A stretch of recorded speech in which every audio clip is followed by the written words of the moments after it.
Why do I love Animorphs? Not as simple as you might think. I first got Animorphs as a young kid. I was within the age range that these books were recommended. They were recommended to 9 to 12-year-olds, at least in my great country of the United Kingdom. There's an argument that could be made that that's probably a bit too young for the sort of content we got. But I got these two books, number 1 and number 6, both Jake books, funnily enough. And I got them, funnily enough, because of the covers. I thought, with my little 9, well, I might even been 8, 9-year-old brain, I thought, that looks so weird, I want it. And I got it. And I never read it. Brought it home, and they took space up on the shelf, and it was, I don't remember how long it took before I actually sat down and read one. But these were the first two I read, and I was hooked. I don't remember how, again, my memory is the world's worst sieve. It doesn't hold on to anything. And I can't remember how or what exactly it was at very first that got me hooked. There are things I could guess at, and that's sort of what this video is about. But first, a little bit more of the history of me and the Animorphs book series.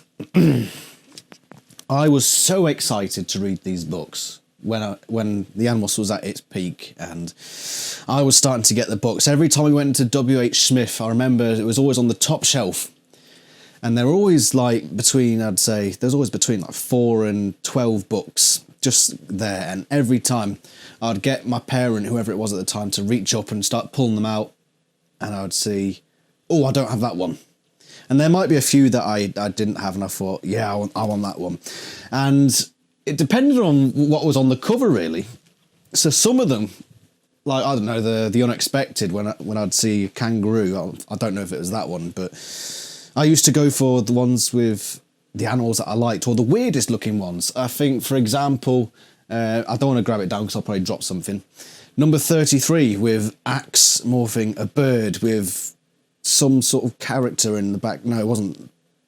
Was it Axe? I don't know, but yeah, number 33, I think, is the illusion, with an Andalite, a hawk, and then some kid just fading in the background. I was like, I want to know what that is. Oh. Yeah, anyone with the Andalite on the front, I got. But I just loved the covers, and then I started to love the books as well. Brilliant advertising, whoever's job that was. By the way, the guy who did these bits of art is actually on Twitter. You can find him on there. I think it's Animorphs Artist or something like that. You'll be able to find him. And he's also doing like wall art of the covers with his signature. Go search them out. They're about 40 quid each. I'm considering getting one of book 13 and probably another one as well. Just as an aside, that. Right, so let's carry on. As a young child, I used to read these religiously. One of the best memories I had was this one here. I remember I got The Predator. By the way, I didn't read these books in order. I read them as I got them. Yeah, I don't know how I managed that. But I got book 5 at some point, and I read it within the space of one day. Now, I remember sitting on the back of my red sofa that we had in the front room, just reading it all afternoon. And when I finished reading it, my little 9, 10-year-old self, I felt like a superhero. I read a whole book in one sitting. And I know that's, for someone of my age now, and for most people, that's not a difficult task with a book this small. But at that age, I felt like I was on top of the world. And that was peak me with Animorphs. I loved it. Absolutely loved it.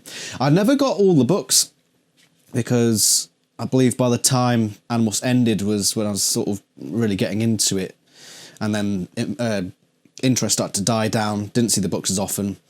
Went up to secondary school, and things just changed. I went to university back in 2010. Now, before that, I kept my collection, which was pretty much just the books. I kept them under my bed in a little drawer. And unbeknownst to me, my parents gave the collection away. I didn't ask them to. But the collection disappeared, and I've never forgiven them for that. The collection was gone. And it was gone for a few years. And then a Christmas a few years ago, after I'd moaned about it enough, my parents, God bless them, they got me 3 Animorphs books, not this one in particular. They got me 3 different books. It was wrapped up, and I unwrapped it, and I thought, Jesus Christ, I've just been given Animorphs books for Christmas. And from that point, I've built all of this. And even though I had a few years without having my collection, my interest never completely went away. I remember back in 2013 was when I started writing Animorphs fan fiction. And the Animorphs fan fiction, I've done these, I've advertised them enough, but overall I've done over 500,000 words. And to put that into context, the entire Harry Potter series adds up to about 1 million words. So I've written basically half of Harry Potter worth of Animorphs fan fiction, possibly more. I know that at least one of them is almost 250,000 words in its own, so it's probably well over 500,000 by this point. And I'm still writing it to this day. Of course, a bit slower because I've got other things to do, but yeah, another little shill. Go check out my fan fiction. There is a link in the description, but I really got into it. And I think it's my love of Animorphs that keeps me going forward and trying to push this story. It's a well, some of it is like side stories, but a lot of it is 55 onwards, continuing on from where Catherine and Michael left it off. And they left it on a good place, really, because it's open-ended. So I was able to work with it. Now, I mentioned going to university. I went to university to study zoology, which I can't be too certain because I don't know quite the inner workings of my subconscious mind. But I do believe that Animorphs was a big part in me going to get a master's degree in zoology, which has ended up me getting, for instance, my house. So if it wasn't for Animorphs, I may not have gotten my own home. One of those things. One of the biggest impacts on my life, though, is I met my fiancée through Animorphs. She read one of my fan fictions, and she started bugging me on Facebook. I was like, who the hell are you? And she said, I was reading one of your fan fictions, it's really good. And from that point on, we talked about Animorphs, and we fell in love. And we've been together for over 3 years now. It'll be approaching 4 years soon. And if it weren't for Animorphs, I wouldn't have found the love of my life. So there's the sappy moment. But why? Why this series? Let's get into the in-depth stuff. Animorphs has a rich lore, a backstory, compelling characters, a diverse set of characters, places and times even. Sci-fi is good at doing that. It allows you to do all sorts of different things in a compelling and story-driven manner. And Animorphs is no different. But not only that, what separates it from series like Harry Potter, for example, which I thought Harry Potter was very black and white. Animorphs is not like that. Animorphs has a lot of grey areas. Now, so I've had this discussion before about the black and white nature of some of the animal stuff. Yeah, there are some blacks and there are some whites. And yes, I am talking in the fucking metaphorical term before somebody goes mental. But for the most part, Animorphs is a grey mess. It really is a grey mess, but it comes with good lessons. And I've learnt a lot from Animorphs as a series, and I like to think that a lot of my personality has been derived from those lessons that I've taken from Animorphs. The knowledge that good people can sometimes do bad things. That bad people can do good things.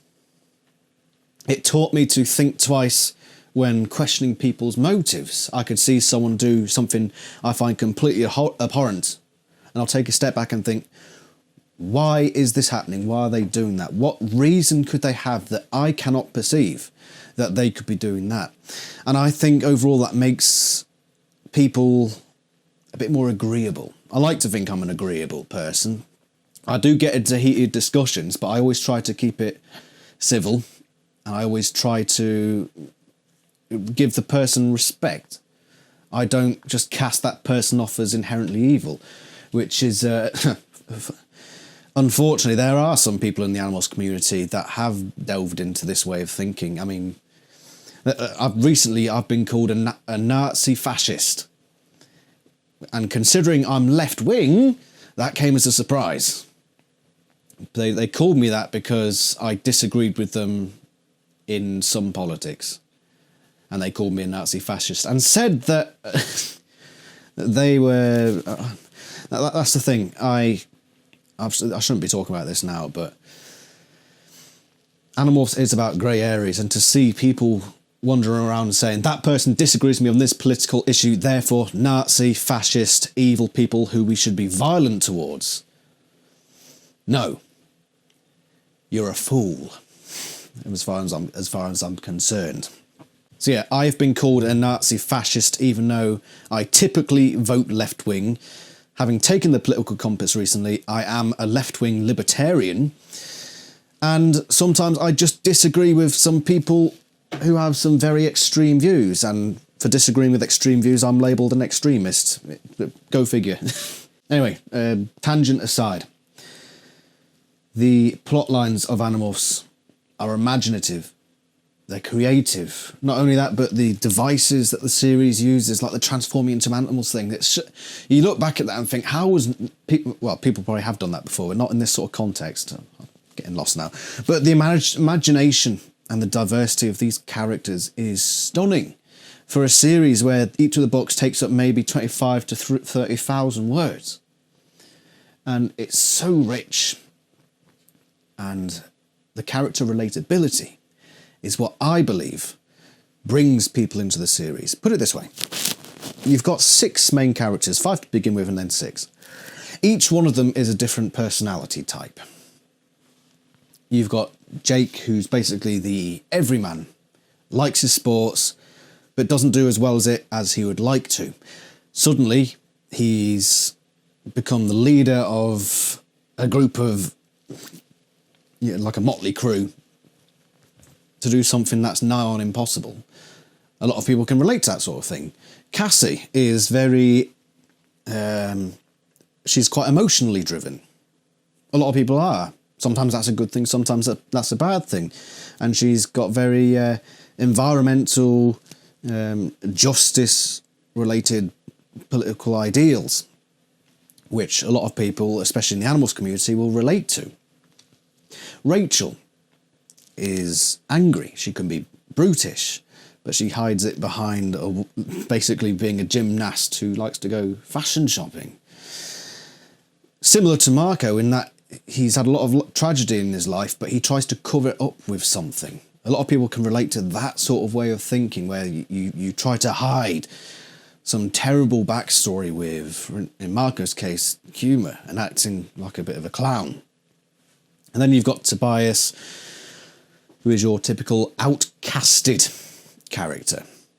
A lot of people, you may know this, get bullied in schools and think of themselves as outcast.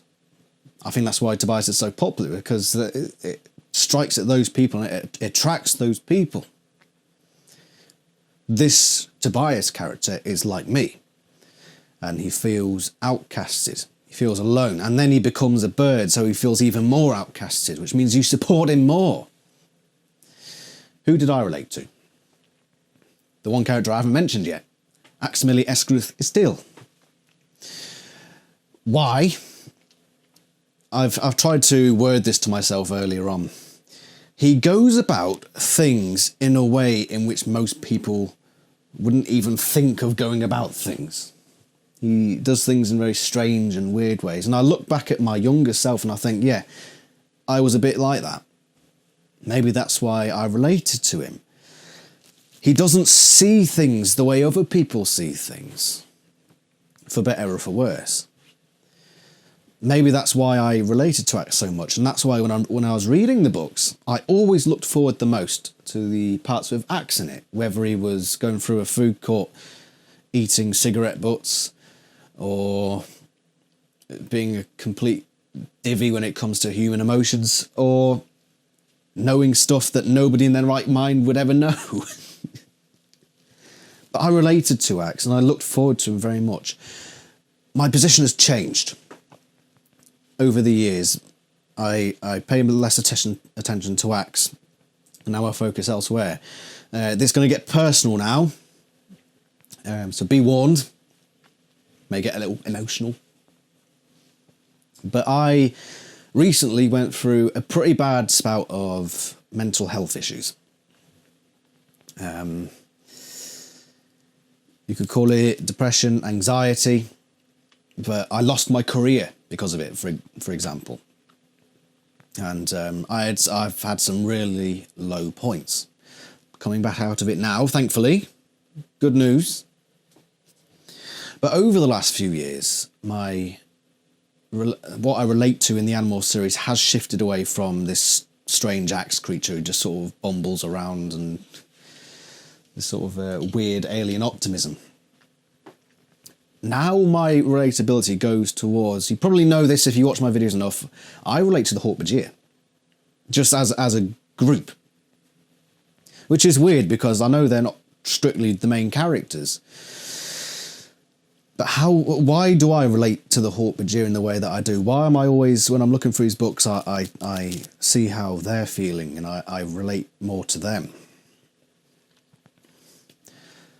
When I was going through a lot of my mental health issues, I felt a strange paranoia that everybody was after me, that people didn't like me, that even the people who said that they liked me didn't really care for me.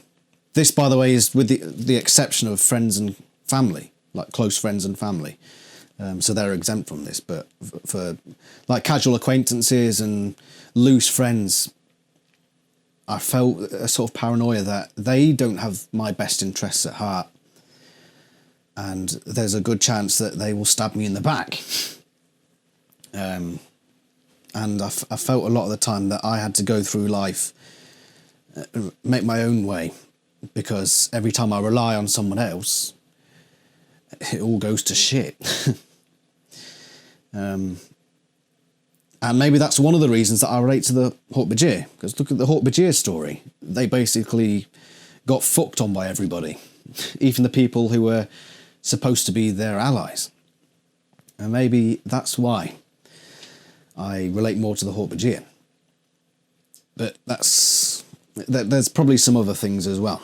I think what I'm trying to say is that I have got so much empathy and so much sympathy for these hork-bajir, just as a general race and group of people, because I almost feel like I know that how they feel. I know that's an awkward sentence.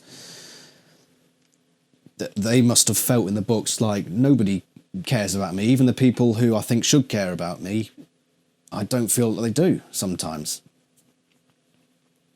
That's probably how they felt. That's how I have felt for the last few years. And it is awful. It's absolutely terrible. And mental health is a very important issue. As an aside, if you do feel like you suffer from these sorts of things, my recommendation is twofold. You seek help, and you concentrate also on physical exercise, which is of huge benefit. It's one of the things that I'm trying to get back into. When I went from a bad phase, I started to exercise less, and then I got an injury to my leg, my ankle specifically, and my physical fitness went out the window. I'm trying to bring it back. I'm trying to get physically fit again, back to fighting best. It's taken its time, but it'll get there. But yeah, seek help and take care of your physical fitness, because those are two huge things to help you get over your whatever mental health issues you may have. And I know that there are a lot of you out there. There are probably some of you watching this video right now. I probably know how you're feeling, and I'm starting to come out the other end now. If you need someone to talk to about this sort of stuff, you can just give me a shout. But yeah, when I read the Animorphs books now, I have a deep connection to the hork-bajir, which is probably one of the reasons why I hated the TV series so much, because they were reduced to these velociraptor roaring piles of shit. Oh my god. I think my my fiance would say something different. I think she'd say I'd probably relate more to Taxons because of my eating habits. Now, tell me, anyone out there who does relate to Taxons. Who out there relates to Visser 3? Come on, there's got to be some of you out there. There's got to be some sadistic evil geniuses out in the Animorphs audience. I wouldn't be surprised. I think I've seen a few. So in conclusion, Animorphs was my childhood. It was the first book series that I really got hold of and kept on. I don't read the books anymore, but they're there because they are my memory of what I had and the lessons that I've taken from this. That looking at this, it says, these are the lessons that you have learned. This is what has made you a better person. That's why I've done this. That's why I write these, because I want to take that story further. And the relatability of the characters only increases that for me. And I feel for these. I know they're fiction. Of course, I know they're fiction, but I have this feeling for these characters. They themselves are also a part of me. So this is a thank you to Catherine and Michael for writing Animorphs. Because without you and without Animorphs, who knows where I'd be today? Probably not doing as well as I perceive myself to be doing. So thank you. And to those of you out there as well, make sure to share your Animorph stories and say what really helped you. If you've gone through tough times, what about Animorphs has helped you? This is why I love Animorphs. And this is why I'm looking forward to the movie. It's also why I'm looking forward to talking to you on the Animorphs Discord, because that's linked in the description below. I'm on Twitter as ThomasHeap91. And again, go read my fan fiction if you're so interested. Thank you very much for watching. This has been quite a personal one and probably quite a long one. I thank you for watching and keep watching for further updates. Goodbye.